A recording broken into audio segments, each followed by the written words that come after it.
É que no princípio eu tive muito medo mesmo. Dois seres apareceram para mim. Eu fiquei esperando para ver o que ia acontecer, quando um deles se aproximou, enquanto o outro ficava um pouco distante, e assim me falou: aquele que, neste mundo, representa a maldade, o poder de corromper e induzir os humanos à prática do mal. Sabemos que você tem dificuldade em aceitar o processo encarnatório nos moldes que ele acontece. Então você culpa Aeolus Bel por isso? Do processo que teve como uma das suas consequências o seu nascimento num corpo humano?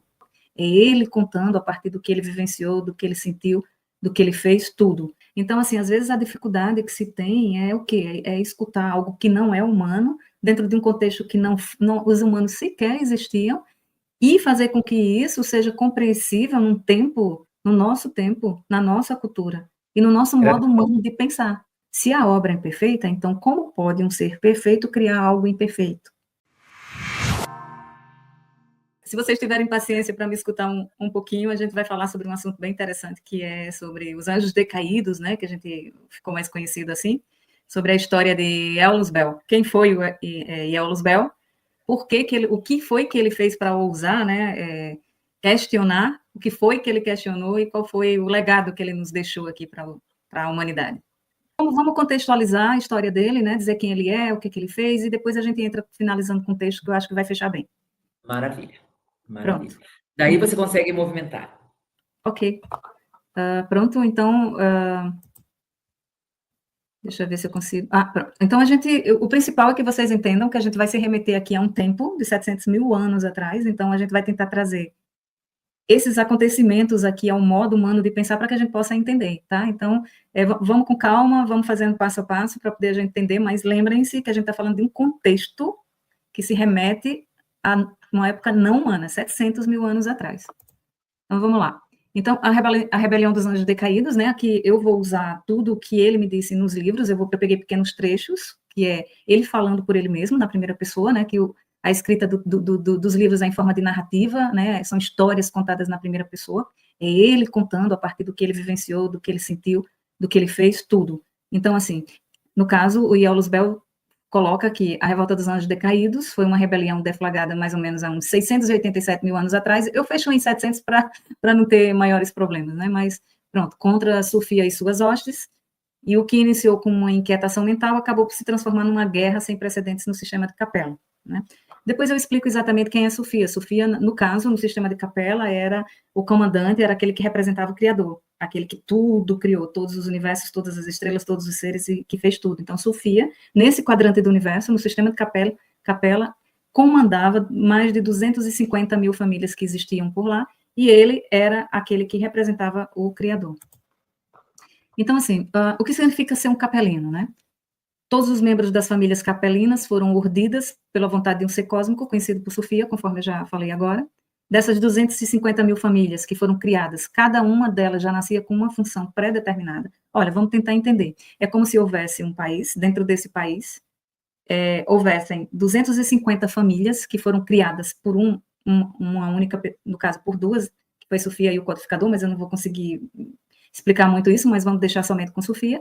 E Sofia, naquele país, era quem comandava todas essas famílias. Mas quando ele criou cada família dessa já nascia com uma função pré-determinada, já nascia com um objetivo a ser alcançado, né? Então, eles eram seres nascidos nesse universo material, todos eram assexuados, ou seja, eles não tinham gênero, e escapar do determinismo era impossível, porque eles nasciam para fazer certa função e eles não conseguiam fugir disso. Eles nasciam com certos protocolos mentais e não conseguiam fugir dos protocolos mentais que eles ostentavam no modo deles, tanto de pensar como em agir. Então, assim, para um capelino, que vivem centenas de milhares de anos, porque eles tinham corpos de longa duração, ter perguntas sem respostas era algo perturbador para a sua existência. Por quê? Porque a gente vai falar um pouquinho agora da família Yel, e vocês vão entender exatamente o que, que eu quero dizer com relação a já nascer com uma função pré-determinada. E Aeolus Bel no livro começa a contar, né, quem ele é, o que significa, no caso, ser um IEL, porque o nome de Luzbel, o nome dele é Luzbel, mas ele fazia parte da família IEL, que era uma dessas 250 famílias que foram criadas para pesquisar e investigar o universo, a criação do universo e o Criador. Então, ele começa a falar o que significa ser um IEL, né? Aí ele diz que nasceu no sistema solar de Capella, no planeta Dan, que era a base onde aportavam as naves da família IEL. Essa família foi urdida há cerca de 492 milhões de anos e era composta por 5.420 seres. Eles nasciam prontos, já habilitados para atuar como cientistas e pesquisadores. E éramos seres que detinham uma programação que ostentava características que determinavam um padrão de comportamento que era único para toda a família. O que isso quer dizer? Por exemplo, a família Yell era uma das famílias que não era a menor, porque a menor, isso aqui, todas essas terminologias que eu estou usando fazem parte da trilogia de Jean Vauelan, Terra Atlantis, então, assim, infelizmente eu não vou poder me delongar muito nisso, mas a primeira família que foi criada nesse tempo em Capella foi há 900 milhões de anos, e a última família criada foi a Val, que é a mais recente. E no meio disso está a família Yell, que foi criada há 492 milhões de anos. Então, quando essas famílias, elas nasciam de forma coletiva, esses seres, quando eles nasciam, os 5.000 e poucos membros que faziam parte da família Yell, todos eles pensavam e agiam do mesmo modo, tá? Eles tinham o mesmo comportamento, era como se eles funcionassem em rede, né? Então, eles eram seres coletivos, apesar de ser seres individuais, mas eles viviam em rede, viviam em forma coletiva, cada família dessa, e cada família dessa tinha o que eles chamavam de processador, que a gente pode entender como se fosse um grande computador quântico, né, que ligava a mente de todos esses seres, o que um pensava, o outro pensava, eles pesquisavam um determinado assunto, e a informação que eles recebiam passava por esse processador, e depois era distribuído para todos os membros que faziam parte da família Yell, e assim funcionava para todas as outras famílias, só que cada família dessa, das 250 famílias que existiam por lá, elas nasciam para pesquisar determinado assunto e ter um determinado tipo de comportamento, mas a gente vai se deter aqui, no momento da minha apresentação, eu vou falar especificamente sobre a família Yell, ok? Então, vamos lá, vamos seguir. Então, naquele tempo, né, Yell Luzbel comenta, né, que naquele tempo e contexto, lá em Capella, a liberdade mental não existia. Eles eram seres coletivos, colmeico, o que a gente pode imaginar, que havia uma rainha, que no caso, a abelha, que é a rainha, seria Sofia, e todos os outros seres viviam dentro daquela colmeia, né, e eles funcionavam nessa rede coletiva, e eles eram ligados por um processador, que era um computador quântico que ligava todas as mentes, tá? Mas, um detalhe, cada família tem um computador quântico, um processador, e esse processador só ligava os membros daquela família, tá? Então, não era que eles eram ligados, 250 mil famílias eram ligadas por um único processador, não. Cada família tinha o seu processador, e as informações que essas famílias pesquisavam iam para aquele processador, e depois esses processadores mandavam todas essas informações para um processador geral, um computador geral, que quem tinha esse processador geral era a Sofia. Ele recebia todas essas informações, ele coletava essas informações. Então, essas famílias, esses seres foram criados para pesquisar, para poder entender como o universo foi criado, quais eram as leis que davam sustentação ao universo, e também para entender, no caso da família Yell, o grau de evolução de todos os seres que haviam sido criados para existir ali naquele quadrante. Então, Yell Luzbel continua dizendo o quê? Que apesar de ter ocorrido há milhares de anos, cerca de 700 mil anos, ou seja, o nascimento, a rebelião capelina, representa algo novo, se considerarmos os milhões de anos de existência das famílias carpelinas. Por que ele falou isso? É porque a primeira família que foi criada, ela foi urdida há 900 milhões de anos, e a última, 230 milhões de anos. Então, assim, a revolta capelina, quando a gente imagina, né, 700 mil anos atrás, isso é muito tempo, né? Mas ele faz um aparato de dizer que não é tanto tempo assim, porque ela aconteceu há 700 mil anos atrás, mas a primeira família passou a existir há 900 milhões de anos atrás. Então, assim, ele continua a dizer que essa mutação fez com que Yell Luzbel abrisse certos lacres mentais que resultou numa certa liberdade mental. O que ele está dizendo aqui? Essa frase ficou meio solta aqui, mas não está dentro do contexto que eu estava falando, mas eu vou explicar direitinho. Essa mutação que ele está se referindo aqui foi quando ele começou a pesquisar, ele era o primeiro pesquisador da família dele, um dos primeiros pesquisadores da família dele, e ele começou a pesquisar objetivamente, a família dele foi programada para pesquisar os graus de evolução dos seres, ou seja, como é que todos os seres que existiam naquele quadrante, como é que eles percebiam o Criador e a sua obra. E, em determinado momento, Eolus Bell concluiu que aqueles seres que tinham 900 milhões de anos e aquele ser que acabou de nascer, ou que tinha 200 milhões de anos, ou que tinha 400 milhões de anos, seja lá o tempo que tivesse entre a primeira família e a última família, todos eles tinham o mesmo tipo de percepção a respeito, e o mesmo tipo de entendimento a respeito do Criador e da sua obra. Então, ele começou a pensar e a refletir, e chegou à conclusão de dizer assim, como pode? Como é que, quem foi que criou para ser desse modo? Porque como é que um ser que nasceu há 900 milhões de anos ainda não conseguiu entender o Criador e nem a sua obra? E tem o mesmo tipo de percepção daquele que nasceu há 200 milhões de anos. Não era lógico para a mente dele. Porque tem uma coisa que eu não disse, era que os capelinos, eles eram seres lógicos e analíticos. Então, tudo precisava ter lógica, precisava ter sentido. E quando ele começou a se deparar com a inconsistência da criação, e ele começou a perceber que a obra do qual ele estava observando e pesquisando havia defeito, então ele começou a questionar, então, como pode? Quem foi que ser é esse que criou, que Deus é esse, que não era o nome que eles não usavam esse nome Deus, eles usavam Criador, e Criador é esse que criou algo imperfeito. Então, ele começou a fazer certos tipos de reflexão que não eram próprios para a natureza dos capelinos, porque eles eram seres, conforme eu já disse, que tinham uma mente programada para pensar e agir sempre do mesmo jeito. Eles não conseguiam quebrar os protocolos mentais no sentido da forma que eles deveriam raciocinar, ou seja, de forma analítica e lógica. Então, quando ele se deparou com isso, quando ele se deparou com algumas questões, e Eolus Bell foi avançando de questionamento e questionamento, e aí ele destravou a mente dele. Mas primeiro eu vou mostrar aqui para vocês quais foram as questões iniciais que fez com que Eolus Bell, a moda humana de dizer, vamos dizer assim, que ele ficou perturbado. Né? Quando ele começou, como um grande cientista que começa estudando um tema e ele vai se deparando com questões que ele não obtém resposta e aquilo começa a deixar a mente dele intranquila, e ele foi de questionamento em questionamento, aquilo fez com que aqueles protocolos mentais que existiam na mente dele rompesse com o lacre que fazia com que ele pensasse sempre do mesmo jeito. Quais foram essas questões que Eolus Bell começou a levantar? Por exemplo, quem é esse ser que a tudo criou? Quais são os parâmetros que ele usou para determinar as hierarquias que existem nesse universo? Como ele determinou quais eram os seres que teriam conhecimento da sua obra, da sua própria existência, como aquele que tudo criou? Por que fomos criados como seres coletivos? Por que tantas diferenças entre uma família e outra? E, por fim, uma das principais questões que mais deixou a mente de Eolus Bell intranquila, agora, veja só, eu estou usando termos humanos aqui para dizer algo que aconteceu dentro de um contexto que as palavras humanas talvez nem não existem para poder mencionar, tá? Então, eu vou sempre tentar falar aqui de modo que eu me faça ser entendida do que aconteceu lá naquele tempo.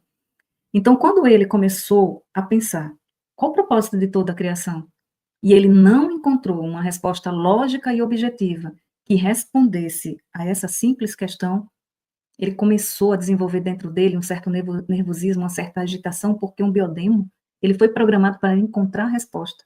Nem que ele ficasse pesquisando milhões de anos, um mesmo assunto, uma única questão, mas ele precisava obter uma resposta lógica e com sentido, para que a mente dele pudesse parar de se questionar. Mas no caso de Eolus Bell, ele não encontrou respostas, ele foi de questionamento em questionamento, e aquilo foi aumentando ao ponto de que quebrou os protocolos mentais e ele passou a querer encontrar essas respostas, mesmo que não tivesse um sentido lógico, né? Então, ele se dirigiu ao comandante daquele quadrante, que no caso era a Sofia, ele queria ter essas respostas e achava que, já que Sofia representava o Criador, poderia dar essas respostas para ele.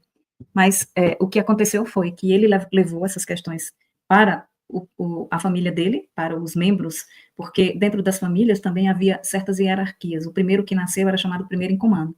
Não que ele fosse líder de nada, mas por ele ter nascido primeiro, ele sabia mais do que os outros. E assim era com relação às hierarquias das outras famílias. Então, Eolus Bell levou esses questionamentos para o primeiro em comando e o conselho de sábios da família Yel. Nenhum deles conseguiram responder as questões que foram postas por Eolus Bell. Eles tentaram marcar. Olha só o que eu estou falando, gente. Eu estou tentando trazer para um contexto humano realmente algo não humano, mas vamos lá. Então, eles tentaram marcar com o comandante daquele quadrante para que ele explicasse, para que ele desse respostas para Iolus Bell, só que essa resposta nunca veio. Então, Iolus Bell não conseguiu conter dentro dele o ímpeto de não ter essas respostas, ele precisava ter essas respostas, só que de questionamento em questionamento foram surgindo mais questionamentos ainda, né? Então, ele passou de qual o propósito dessa criação? Ele saiu desse tema aqui, que provocou nele uma certa perturbação mental, né? Conforme a gente também, nós humanos, a gente também, quando a gente para pensar, quem sou eu, né? Qual o propósito da minha existência, né? Quem foi que tudo criou? Por que as coisas são assim? Por que a dor? Por que há sofrimento no mundo? Então, você vai de questionamento em questionamento, e se você não consegue uma resposta lógica para aquilo, isso gera nervosismo e intranquilidade em você, assim como aconteceu num grau muito maior nesse ser chamado Iolus Bell, porque a mente dele era projetada para encontrar resposta.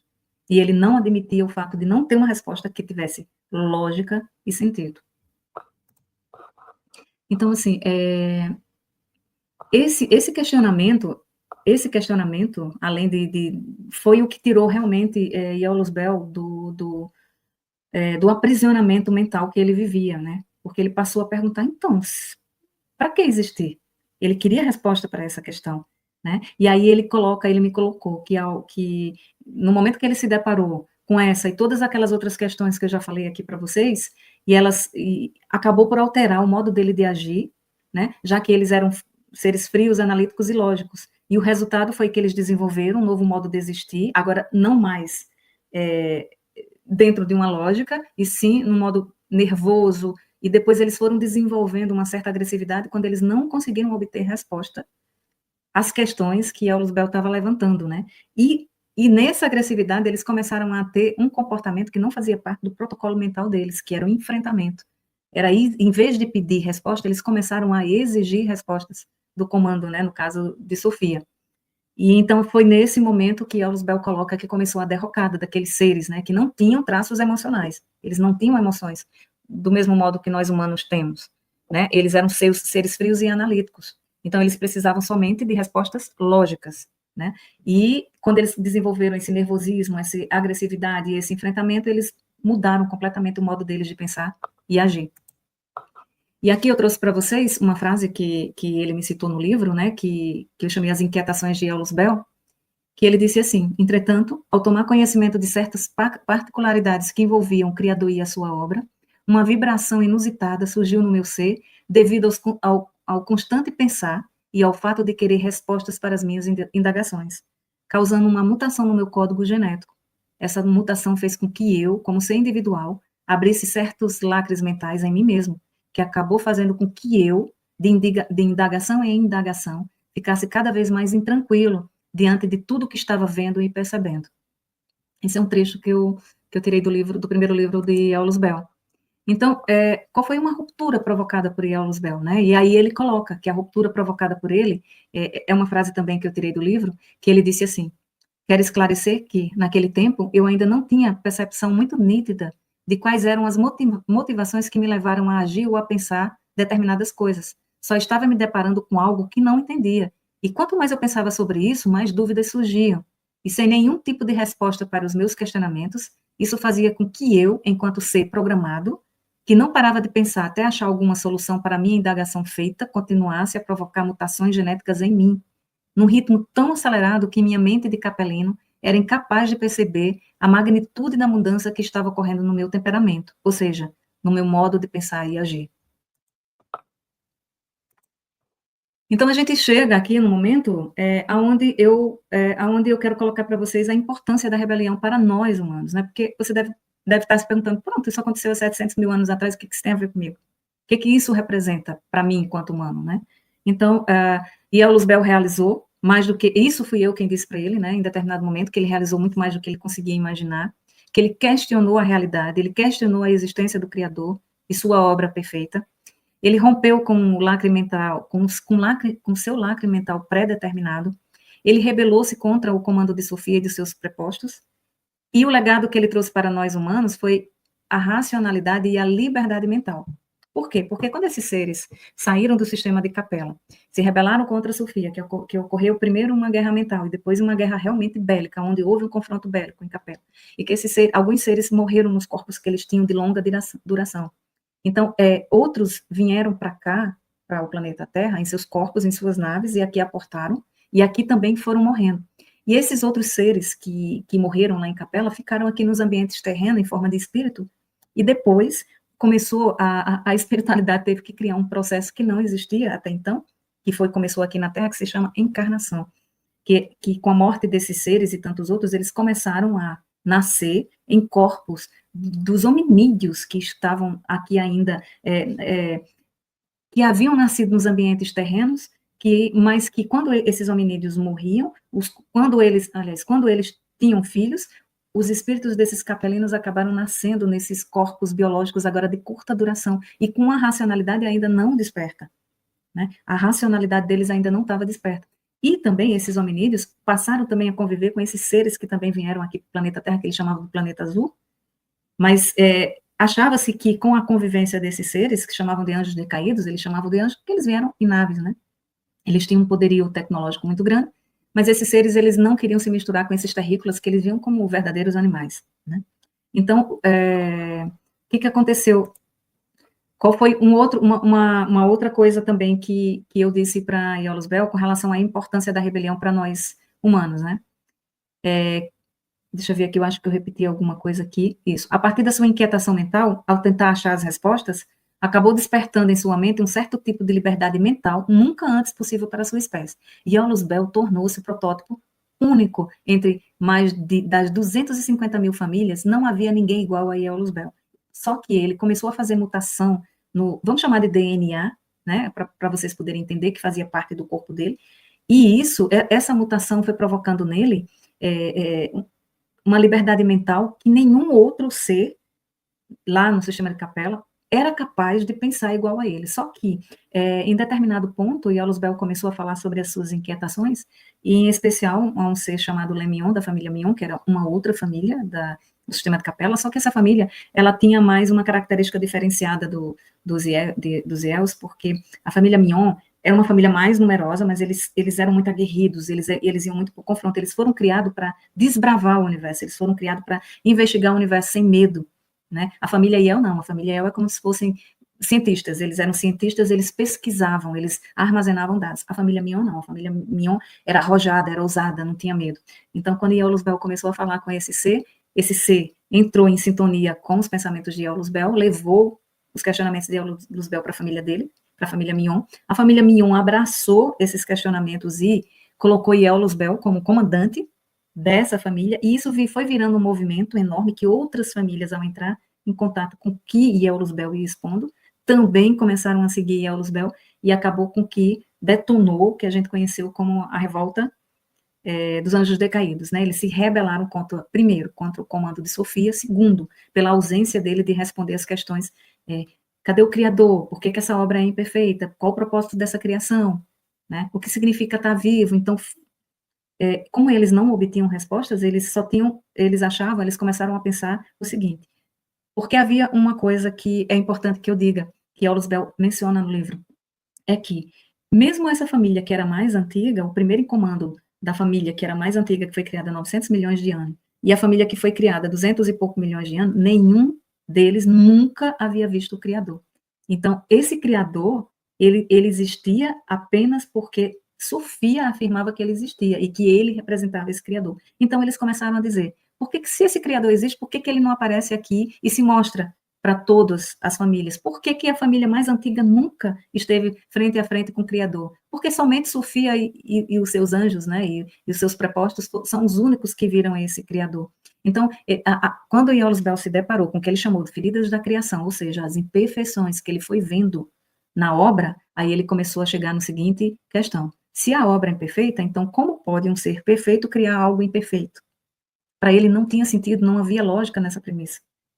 Então, a partir da ausência de resposta de Sofia e a partir da ausência dele achar um sentido lógico para esse questionamento que ele colocou, todos eles levantaram a seguinte questão: se o Criador existia, ele deveria aparecer e acabar com a dúvida de todos, né? Se ele não existia, então ele foi criado por Sofia como uma forma de dominar todos aqueles seres e controlar todos aqueles seres, dizendo que representava um ser que não existia. Então ele era, a modo terreno de dizer, uma pessoa que estava mentindo. Ele estava fazendo aquilo somente para os controlar. Então foi por isso que a rebelião foi deflagrada. E aí foi quando? De uma guerra mental, onde questionamentos, do jeito que mesmo acontece quando pessoas que têm uma formação acadêmica se juntam e vão discutir determinado assunto e chegar a uma conclusão, eles saíram desse campo mental e foram realmente para a base do confronto, ou seja, tirar a Sofia do poder, né? E aí foi quando realmente a guerra foi declarada. Deixa eu ver se eu consigo passar aqui o último slide. Pronto, vamos lá. Então, aqui eu vou trazer também uma fala de Aulus Bell, que ele diz assim, ainda nesse tema da importância da rebelião para os humanos. Há muito a dizer e a explicar. Tenho consciência de que esta escrevente, no caso ele está se referindo a mim, não me julga negativamente, e por isso estou junto a ela. Eu não suportaria o peso na minha consciência ao ser julgado por um ser que, intencionalmente ou não, ajudei a sucumbir em desarmonia e rebeldia. Ela me explica que não concorda comigo, porque realizei mais do que penso e provoquei algo parecido com o que os humanos na Terra chamam de liberdade. Afirma que preciso aceitar isso. Ela também entende que a chamada rebelião causou e causa sofrimento, mas que ela não desejaria estar de outro jeito, e que, fazendo parte da espécie Homo sapiens, agora é livre, e que eu deveria reconhecer que colaborei para que os humanos terrestres se libertassem do jugo do Criador. Porque, assim, naquela conversa, né, que eu tive inicialmente, que eu fiz a leitura para vocês, eu disse para ele que o fato de supondo que eu vivi nesse mesmo tempo que ele, lá em Capela, e eu também fazia parte, eu também existi nesses corpos de longa duração que a gente chama de capelinos, no momento que eu morri para aquela existência, e eu passei a encarnar num corpo biológico, eu passei a ter liberdade mental. Nós, humanos, temos um cérebro que a gente pode pensar o que a gente quiser. Já naquele corpo capelino, não. Você só pensava o que a sua programação mental determinava. Então, eu disse para ele que, apesar de, quando você observa o mundo, quando você observa a realidade que nós todos vivenciamos, e eu observo as dores e o sofrimento humano, mesmo assim, é preferível, no caso eu dizendo a ele, era preferível estar num corpo de curta duração, mas que tem liberdade para ser o que eu escolher ser, pensar o que eu quiser, fazer o que eu quiser. Eu preferia estar assim do que estar num corpo robô, programado para agir de determinada maneira, pensar e agir de determinada maneira. Era algo que meu ego, aceitava como algo de importante, né? Então, o ponto final que eu quero chegar é dizer que, apesar do que Ielus Bell realizou nesse atual momento, ele ainda não consegue aceitar de que ele provocou algo que mereça aplauso de nossa parte. Que sem ele ter dado vazão às suas dúvidas, talvez ainda estivéssemos sendo dominados por outros seres e não teríamos a oportunidade de evoluir enquanto espécie. E que nos cabe, enquanto seres que possuem senso crítico e razão filosófica desenvolvido, refletir sobre o significado existencial do processo iniciado por Luz Bell, e que precisamos pensar sobre os frutos advindos do que ele iniciou em tempos idos, né? Portanto, a questão principal que devemos nos ater é como podemos ressignificar de modo produtivo para a nossa atual existência as consequências e, sobretudo, a liberdade que nos foi concedida através do deslacre mental que foi promovido pelas inquietações de Aulus Bell. Esse é o legado que ele deixou para a humanidade. Essa reflexão, essa possibilidade de questionar, de ser livre para poder pensar por si mesmo, de ser livre para não ser controlado por deuses, por terceiros, por quem quer que seja, de ser livre para poder traçar o seu próprio destino, e não mais ser subjugado e não dominado. Porque nós, humanos, temos essa possibilidade, mas alguns humanos escolhem entregar as suas mentes, as suas vontades, o seu modo de agir, o seu modo de pensar para que outros controlem. Mas isso é uma escolha de cada um. A possibilidade existe para todos. Essa liberdade mental, ela existe para toda a espécie Homo sapiens sapiens. Agora, cada um usa e faz dela o que quer. Então, é isso. Daquele primeiro contato, que você uma mais atrás, outro mais à frente. Sabe que você conta? Sim, eu acho que eu fiz essa narrativa, se não me engano, está no livro 1, que foi a primeira vez que eu tive contato com Ielus Bell. Eu posso fazer essa leitura novamente, porque eu acho ela realmente muito esclarecedora, né? Ela mostra... Eu também achei e foi para mim emocionante. Foi Ah, bastante então, tá. emocionante, né? Então vamos Deixa fazer, eu vou me apresentar aqui para o seu público, vou dizer quem eu sou, e aí em sim, seguida eu posso fazer essa abertura. Eu tinha separado um texto, que ele é inédito também, sim. é um texto que eu psicografei do Eolus Bell, era uma reflexão que eu andava fazendo a respeito, o título era esse, As Dores do Mundo. Sim, Então, eu estava pensando a respeito, né, de tudo que estava acontecendo no mundo, e aí eu comecei a ter essa inspiração para escrever esse texto. Ele sim. não foi publicado em lado nenhum. Eu tinha Aham. pensado em ler aqui para vocês, mas eu acho que realmente aquele outro texto que você citou, que eu acho que acho não, está aqui, o livro, é o primeiro texto que eu apresento no livro 1 de Aulus Bell, que é esse aqui, A Aham. Revolta do Anjo Decaído, né, que ele faz um aparato Ah, geral, ele faz a sim, apresentação, né, do sistema de capela, das famílias, ele coloca um panorama geral para poder, no segundo livro, aí é que ele começa essa parte do início da revolta, né, então aqui ele começa realmente a dizer como é que ela se fez. E o terceiro sim, livro que eu fiz agora, eles saem da revolta mental, eles saem daquela batalha mental que eles haviam, que era só de discussão, como se fosse uma grande universidade, todos aqueles seres discutindo mentalmente o Criador, a existência do Criador, os defeitos da obra, e aí realmente eles saem dessa guerra mental e realmente se preparam para uma guerra bélica. Isso está opa, no terceiro é, livro. Vamos fazer a leitura, né? Eu acho que é uma boa introdução de um tema, a gente já coloca aqui como é que se deu essa apresentação que eu chamei no livro, o esclarecimento necessário. Por quê? Porque, em certa oportunidade, eu estava meditando, né, e aí eu senti a presença de dois seres próximo a mim, um que se dirigiu e falou comigo, e um outro que ficava meio como se ficasse meio escondidinho, como se ele não quisesse que eu percebesse a presença dele. Mas aí eu vou começar a leitura aqui, vocês vão entender o que é que aconteceu e como foi que depois que eu descobri, depois de muito tempo que eu escrevi essa mensagem, foi que eu fui descobrir que era Iolus Bell, no caso. Então, eu comecei assim. Não posso deixar de registrar alguns acontecimentos pessoais relativos ao contato que tive com um ser que ficou equivocadamente conhecido na humanidade como aquele que, neste mundo, representa a maldade. Muito lhe é atribuído, como a questão dele ter o poder de corromper e induzir os humanos à prática do mal. Entretanto, eu sempre tive uma sensação diferente com relação a esse personagem. Algo em mim ressoava de modo a sempre pensar nele com uma certa ternura.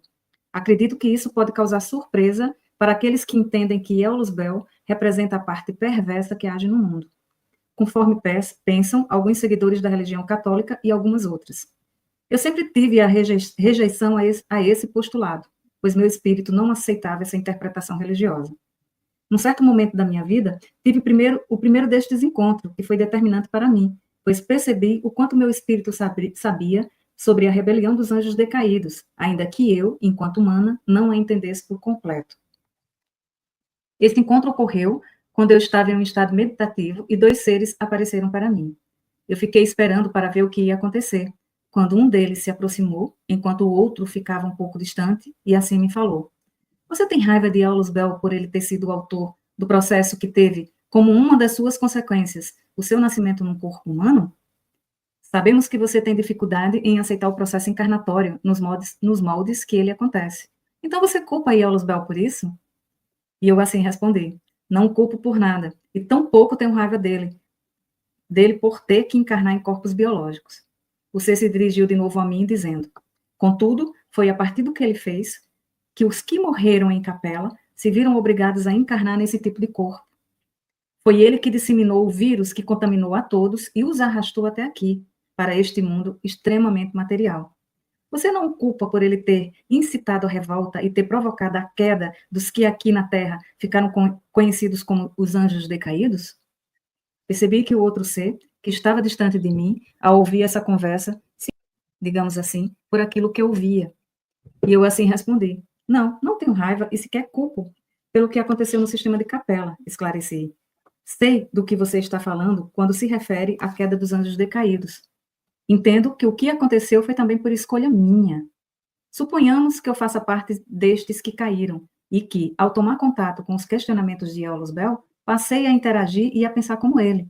Então, devo admitir que também tenho culpa em todo o processo, pois, ao optar por segui-lo, também sou responsável por todos os acontecimentos decorridos em capela e das consequências advindas desses eventos pregressos. Não o culpo e tampouco tenho raiva dele.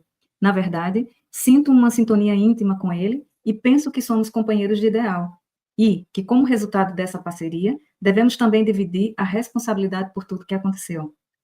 Percebi que o segundo ser se erguia e se achegava a mim, em decorrência dessas minhas palavras. Parecia que elas o estavam encorajando a se aproximar de mim. O ser, que ainda estava falando comigo, dirigiu-se ao outro e lhe perguntou. Escutou e principalmente sentiu a vibração amorosa que vem desta que no passado foi sua companheira de desdita? Escutou quando ela disse que, apesar de sofrer com os problemas que todos daqui da Terra enfrentam na vida, ainda assim ela não o culpa totalmente? Consegue perceber que você pode estar errado nessa percepção de se achar culpado por toda dor e por todo sofrimento que ocorre nesse mundo? O segundo ser se aproximou mais de mim e me perguntou se eu poderia escrever o que ele viesse a me revelar, e prontamente lhe respondi que sim. Ao ouvir a minha resposta, ele assim se expressou. No futuro, se as condições da sua vida terrena nos permitirem, eu a procurarei com o objetivo de contar para esta humanidade a minha versão sobre o que aconteceu no episódio que, na Terra, ficou conhecido como a Revolta dos Anjos Decaídos. Até mais, e lhe agradeço por suas palavras e vibrações amorosas. Elas muito me ajudaram. Tempo virá em que conseguirei narrar tudo o que vivi em Capela e de quando aqui cheguei neste planeta azul. Então, os dois seres deram por terminado aquele nosso encontro e foram embora. Nesses escritos, tenho que deixar registrado que sempre tive uma certeza interior de que Iaulos Bell não era nada parecido com o papel que a história humana resolveu atribuir a ele. Minha formação católica, por exemplo, havia me ensinado a ter medo dele e a saber que ele poderia tramar o tempo todo como me levar para o mau caminho. Entretanto, no meu íntimo, eu não aceitava muito bem essas colocações. Inclusive, da mesma maneira que definiram que certos seres eram trevosos, as religiões também santificaram certos seres, que após a morte santificaram também outros seres. Tenho a convicção de que esse ser que ficou conhecido de maneira equivocada entre nós humanos, tem a sua visão sobre os fatos acontecidos no passado muito longínquo. Acredito firmemente que sua voz também precisa ser ouvida, para que a sua versão, a partir do que ele sentiu e vivenciou, possa mostrar o que aconteceu no sistema de Capela, e depois, quando chegou aqui na Terra. Então, quando eu comecei a acompanhar a obra de Jean Valjean, e que eu tive conhecimento, né, de quem era Iaulos Bell, e foi um pequeno livrinho chamado Testamento de Jesus, e nesse livro o Jean Valjean colocava que Iaulos Bell estava procurando pessoas para escrever a história dele, né.